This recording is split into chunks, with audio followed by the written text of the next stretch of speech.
So you want to quit smoking as a New Year's resolution. Did you know only 4% of people ever manage to quit smoking as a... Well, it's not that kind of video. So as I was saying, only 4% of people ever manage to quit smoking as a New Year's resolution. There's 3 things that if you are serious about quitting smoking and you really want to quit smoking as part of your New Year's resolution, there's 3 things that you're going to need to know. So I'm going to tell you those 3 things, but also make sure you stay to the end of the video because I'm going to tell you an additional bonus secret about what you actually need to do if you really want to be successful at quitting smoking. So let's hop right in. So I want to tell you about Samantha, because Samantha was a client of mine who really wanted to quit smoking as a New Year's resolution. Now, she came to me actually in February and told me this story. Samantha had learned in December that she was developing COPD from smoking. She had gone to her doctor just a few days after Christmas and before New Year's to see her doctor. And her doctor said to her, Samantha, you have developed COPD from your smoking. You're at the early stages, but if you do not quit, you are likely going to develop lung cancer and die, and probably lose 14 years of your life. Samantha was shocked. She was depressed. It made her sad. She didn't know what to do. The doctor actually looked at her and said, Samantha, you need to buckle down and quit smoking. You need to find your next gear and actually quit. Samantha looked back at her doctor and said, Doctor, have you ever smoked? The doctor said, no. Samantha said, that's exactly what I expect somebody to say that has never smoked. Here's what that doctor didn't know. What that doctor didn't know, not only do only 4% of people that make a New Year's resolution to quit manage to quit, what that doctor didn't know is that only 7% of people ever quit smoking without the aid of a paid program. Think about that. Only 7% of people ever quit without paying to do a program. And those 7% of people that manage to quit, guess what? It takes them to be able to go 1 year. It takes them on average 12 years to accomplish that and 30 quit attempts. So what does that mean? A whole 93% of people to quit smoking and stay quit actually have to pay to do a paid program. And that's not what Samantha's doctor told her because she just didn't know. And how many of us, I'm a former smoker myself, how many of us have had this very same story? Let's talk about the New Year's resolution and how it works. How do we use the New Year's resolution to actually get us to quit? Well, I can tell you how not to. How you don't do it is follow the traditional advice that you are going to hear about how to get by and stick and be successful at accomplishing your New Year's resolution. The traditional advice sucks. It doesn't work. And so here's typically how you'll know you're getting it. They're going to ask you things like this. They're going to have some kind of series of steps. How bad do you want it? Visualize your outcome. Create an action plan. Make sure you have accountability. Then execute and keep going no matter what. Those are very traditional plans that you hear about how to keep a New Year's resolution. They don't work. They don't work. Why? Because there's a lack of understanding of how the brain works. Because our brains really, they're not wired that way. So we have to understand how our brains really are wired so that we can understand how to keep a New Year's resolution. And it's actually really basic. You have your intention, and then you have action. And there's a gap between intention and action. You have to mind the gap.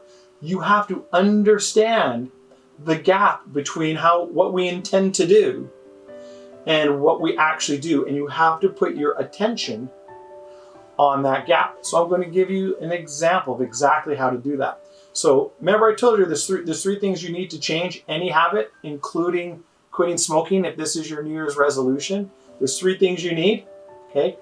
Here are those 3 things. The first thing is you have to understand that something has to change.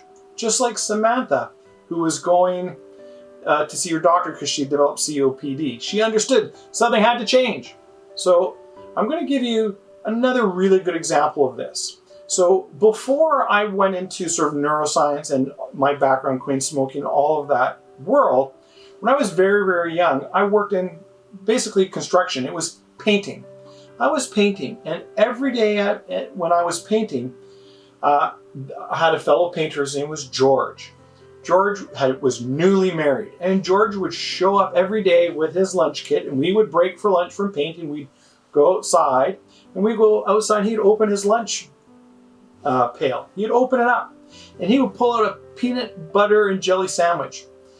And he would do this every day. Monday, Tuesday, Wednesday, Thursday, Friday. Every day he would pull out the same sandwich. And every day he would complain about his peanut butter and jelly sandwich. He understood the first principle, that something had to change, that he didn't want to have his peanut butter and jelly sandwich anymore. That was the first principle George understood. The second thing you have to have is you have to understand that that's something that has to change is me. That's the second thing you have to understand. This, George did not understand. So I got tired of George complaining about his jelly and peanut butter sandwich. He had number 1 down. He knew something had to change. 2, he had to understand that that something that had to change was him. That he didn't get.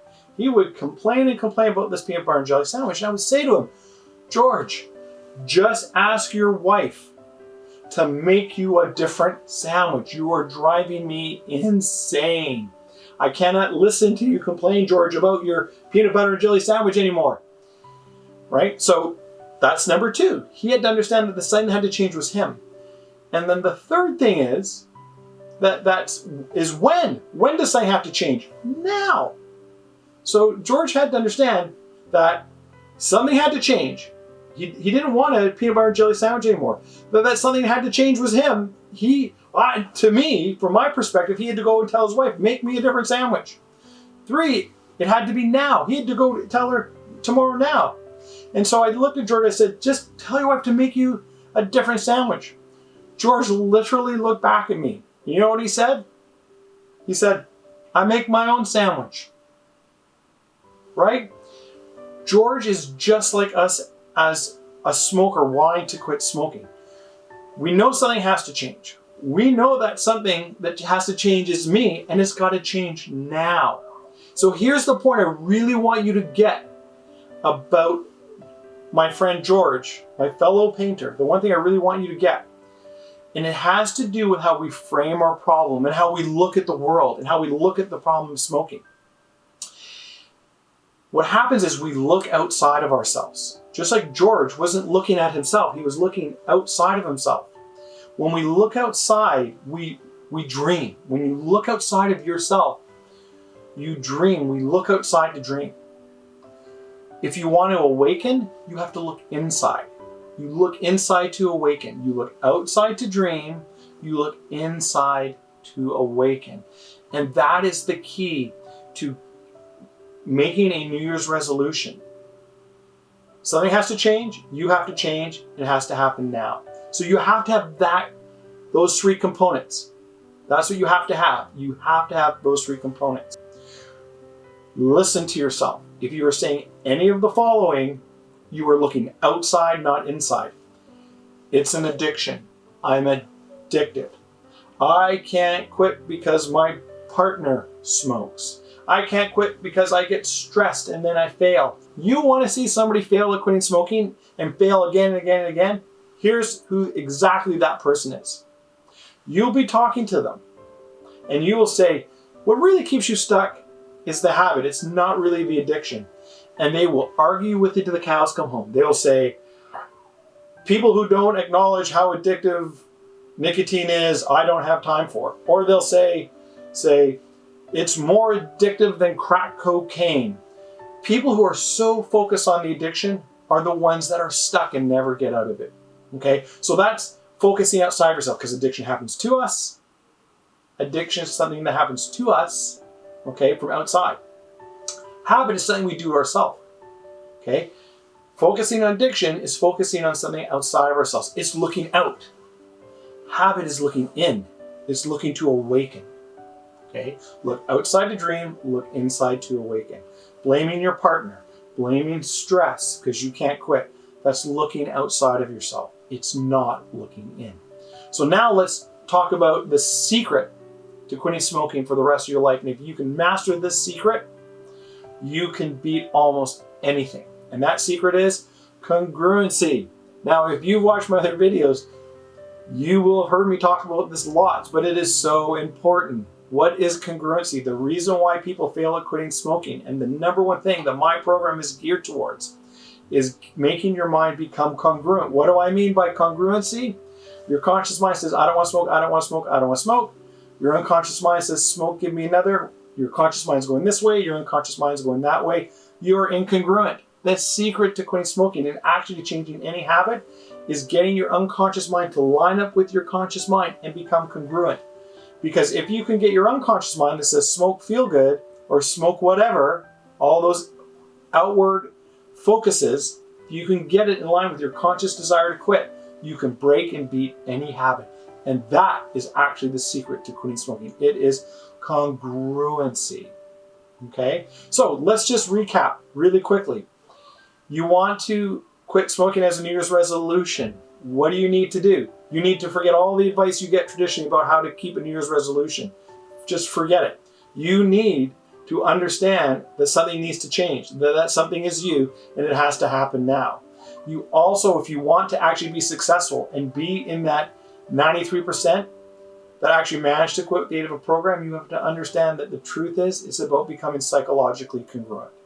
You have to become aware that you need to focus inward to awaken, not outward to dream. Okay? So if you're serious about quitting and you really want to have a New Year's resolution to quit, you want to be in that 93%, you're going to have to do a paid program. I would love it if you consider mine. Call me. I put in the description of this video a link. You can book yourself into a free phone consultation.